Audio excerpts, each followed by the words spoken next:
അപ്പോഴേ ഞങ്ങളുടെ ഇന്നത്തെ സ്പെഷ്യൽ എന്താണെന്ന് അറിയാമോ? ഉച്ചക്കത്തെ സ്പെഷ്യലാണ് കേട്ടോ. ഇന്നലത്തെ വേളൂര് തിളപ്പിച്ചതാണ് കേട്ടോ. അപ്പോൾ ബാക്കിയുണ്ടായത് ഞാൻ തിളപ്പിച്ച് റെഡിയാക്കി ചൂടാക്കി എടുത്തു. പിന്നെ ഇന്നലെ ഉപ്പ് പുരട്ടി കുറച്ച് വെച്ചിരുന്നു വറുക്കാനായിട്ടേ. അപ്പോൾ അതിൽ നിന്ന് അല്പം എടുത്ത് ഉച്ചക്കത്തൊക്കെ ആവശ്യത്തിന് മാത്രം കുറച്ചെടുത്ത് ഞാൻ വറുത്തു. പിന്നെ ചെറുപയർ 4 മണിക്കൂർ വെള്ളത്തിലിട്ട് കുതിർത്തതിന് ശേഷം വെച്ചതാണ് കേട്ടോ ഇത്. അപ്പോൾ ഇതിൽ എരിവിനായിട്ട് ഞാൻ പച്ചമുളക് മാത്രമാണ് കേട്ടോ ഉപയോഗിച്ചേക്കണത്. പിന്നെ മഞ്ഞൾപ്പൊടി അല്പം ഇട്ടിട്ടുണ്ട്, പച്ചമുളകും കറിവേപ്പിലയും ഉള്ളി മാത്രം. അപ്പോൾ പച്ചക്കറികൾക്ക് ഞാൻ മുളക് പൊടി ഉപയോഗിക്കാറില്ല, കൂടുതൽ ഞാൻ ഉപയോഗിക്കാറില്ല. ആവശ്യത്തിന് പച്ചമുളക് അല്ലെങ്കിൽ കുരുമുളക് പൊടിയാണ് ഉപയോഗിക്കുന്നത്. അപ്പോൾ ഇതിന് പച്ചമുളകാണ് എടുത്തേക്കണത്. അപ്പോൾ അല്പം ചെറുപയർ എടുക്കുക. ഇങ്ങനെ വെക്കണത് എനിക്ക് വലിയ ഇഷ്ടമാണ് കേട്ടോ.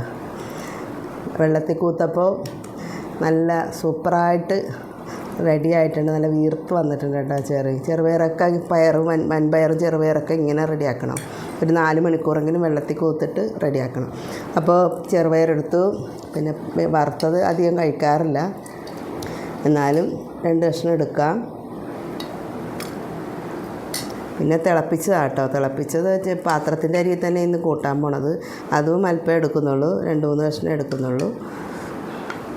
അപ്പോൾ ഇതാണ് ഞങ്ങളുടെ സ്പെഷ്യൽ ഉച്ചക്കത്തെ. കഴിച്ച് നോക്കട്ടെ.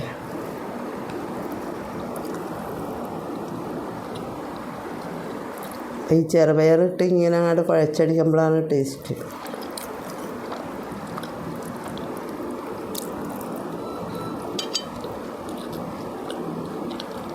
പൊളി.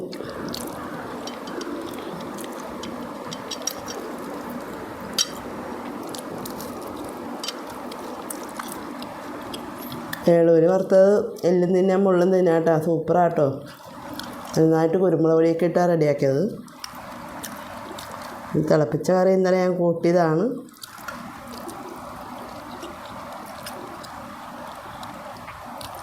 അപ്പോൾ ഉച്ചക്കത്തെ ഫുഡ് കുശാലാണ് കേട്ടോ.